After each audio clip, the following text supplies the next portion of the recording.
Hey guys, we're still in Tiger Muay Thai and we are currently making a video about Muay Thai. But why don't we now go into the art of boxing? Because, it's just as interesting.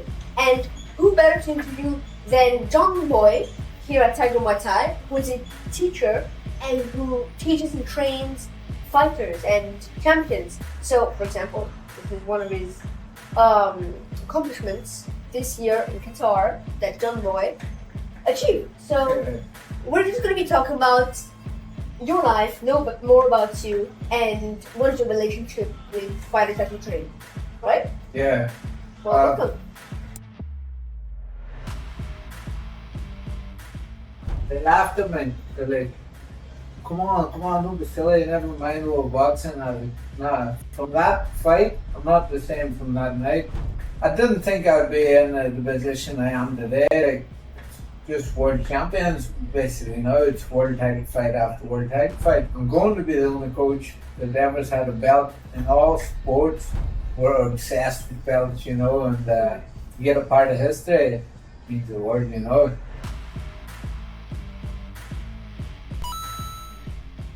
So to know you better, what was inspiration for boxing and being a teacher? So my granddad was a big boxing guy. He was always, growing up, was always watching old school boxing, and the Mike Tyson era. And from that age, a young age, I always had a passion for boxing. I started boxing when I was about 12 or 13, and took a break from it. I never went back. I was late starting boxing until I was 18. So all my friends was just going away partying and stuff, and I had a different inspiration. I didn't want to just be the normal kid in Ireland. Everybody in Ireland may go work construction, so I had a bit of trouble now with my father because I was meant to be going to do construction, but I just wanted to box, and nobody seen my goal that time. I was the first professional boxer nearly in our village, hometown in Ireland, a small country town. So from that age, I just took off travelling with a goal to be in the biggest fights in the world. And fast forward now years, we're in world title fight after world title fight. And so you're saying from Ireland. And so how did that atmosphere, how did it change the way that you learned boxing? Did it have any impact? Yeah, well, it changed my life because I was like the 1% group there. Like every Irish guy is made to do construction. They have to do it. It's just the way we grew up.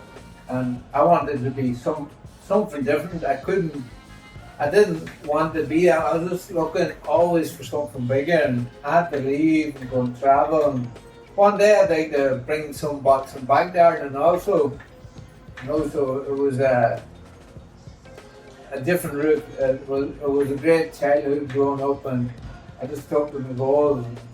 So you could see other people doing construction, and so you wanted to be something different, and that was your inspiration. I knew there was more to life. I was young. I left school young over there. I was on construction at this camp. There's more to life than this. It has to be. And every time I walked in the boxing gym, it gave me life. I wanted to be somebody different.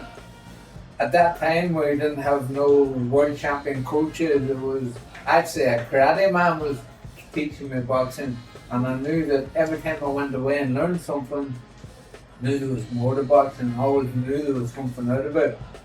And when I first walked into Tiger, I'm coaching in Tiger 6 years now. I seen all the coaches on the wall. At that time, I wasn't really a coach, but I thought one day I'm going to be on that wall.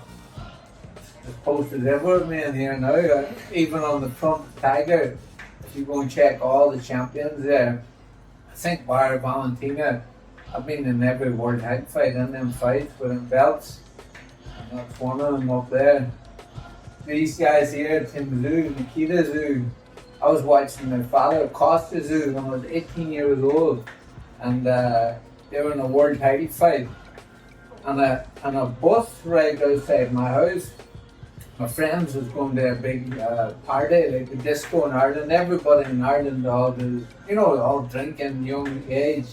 I was like, no, I'm not going. They laughed at me. They're like, come on, don't be silly, never mind about boxing. I was like, nah, from that fight, I'm not the same from that night. From that fight, fast forward 10 years later, I'm training with two sons. And he gave me a gift. His dad's gloves, the guy was fighting Costa's and they're all signed and all. So this goes to show you, stay committed, keep on track, don't let no outsiders get in and keep true to your dreams. And what actually inspired you to actually train other people and train champions? Well, from a young age, I had my own little private gym in Ireland and I knew I liked helping people. I liked getting people changing their lives. It's always something that interests me. I didn't think I'd be in the position I am today. Like, just world champions, basically. Now it's world title fight after world title fight. That time, I just started a gym for myself. And when I came here, I was still a professional fighter at that time. I was fighting in Australia. It was near the end of my career. And I arrived here and Tiger asked me could I help them. He was a head coach here at the time. And within like the space of a couple of days, people were calling me, head coach. And that time I was saying to myself, oh, I'm not a coach here, you know, like I was being real. I'm still a fighter in my eyes, you know, and within, the space of a week or two, I was one of the busiest coaches here. Like people was coming up, there was something, it must have been a gift I had, you know, I could just change people. I could, in one station, I could see results. So then there was an up-and-coming fighter at the time, Peter Yan. He was a former UFC champion. And we started to work together. And from the English language and the Irish or the Russian language, it was hard to communicate. None of us had like same language, but we understood each other with boxing. He came from a boxing background. I think two fights later, three of them round, we won the UFC belt over in the Fight Island in Abu Dhabi. We made history, you know. So that was in like nearly my first 2 years of coaching. If I had to say to people in Ireland, hey, I'm leaving Ireland here and I'm going to go and win a UFC belt, they would have laughed at me. And then 2 years later, the hoodlum was laughing. It's not even that. It's like, just stay true to your goals, you know. If I can inspire people to stay committed, that's what I'd like to be as a coach known for. All right. And so, which kind of champions do you actually train? Because you're very skilled, and so who do you put your time into? Well, I've learned a lot. 2024 is a year of nothing but growth. It's been world title fight after world title fight. And I've learned from previous years, like, giving so much time to people, it also takes your time, you know. People don't see the sacrifice. You go home, your elbows are smashed, you're up at 4 or 5 a.m. we're on the gym floor, 5 o'clock people. It takes time. So I'm learning to say no now, to like just work closely to one or two fighters, and it pays off. Now I only focus on fight camp.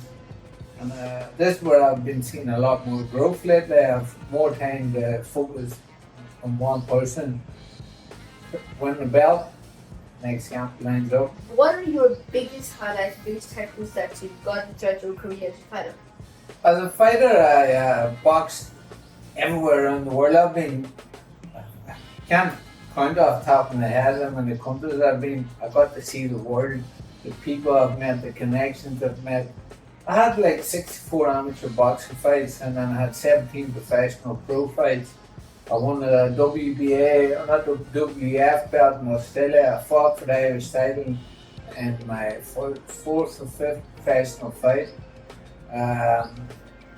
Basically, I've seen the world from boxing. I've become a coach out of it.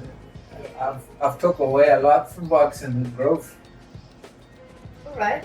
And so, who are you actually training with this knowledge? What are like the top fighters you train? Well, I train Anatoly Mulligan. He was the 3-weight and only world heavyweight, light heavyweight, and middleweight champion of the world. That's his belt up there. He gave me as a gift in March this year, earlier in the year. We were in a super fight for 3 belts. You know, he was the champion of 2 ore belts, so we made history. I have currently trained for Fabricio Andre. He's the Bantamweight 1 Championship world champion. He's defending his belt now on the 24th of January. We're just fine-tuning him for this camp. So he gave you that belt? It was a gift. It was 3 belts, and he said, "That's your belt, coach." You know, so that's more to me than anything. You know, like we're obsessed with belts. You know, and to get a part of history means the world. You know. And so, what's next? So what's next? My goal is to be, as I say, it's always good to push boundaries, to be outside, just being the normal coach. I believe I'm the only coach, I'm going to be the only coach that ever's had a belt in all sports. UFC, won championship, PFL, boxing world title, a Muay Thai world title, and the kickboxing world title. I'm going to get them all. Last year, we had a world title fight in kickboxing, Muay Thai, boxing, UFC, and 1 championship. There's no coach on this planet doing this right now. And that's my goal, to complete all belts. To parents or even people who don't want to get into violence, but that's what they think boxing and martial arts stand for, what is your message to them? I would They say, do want to do it though. for sure, you have to. Every young kid should be in martial arts. Doesn't matter if it's boxing or any sport. You know, it's self-defense. It's discipline. It's being different from the rest of the normal kids. You know, it's stepping outside your comfort zone. To walk through a gym at a young age and get the nerves and the fear, you're taking a step outside your comfort zone.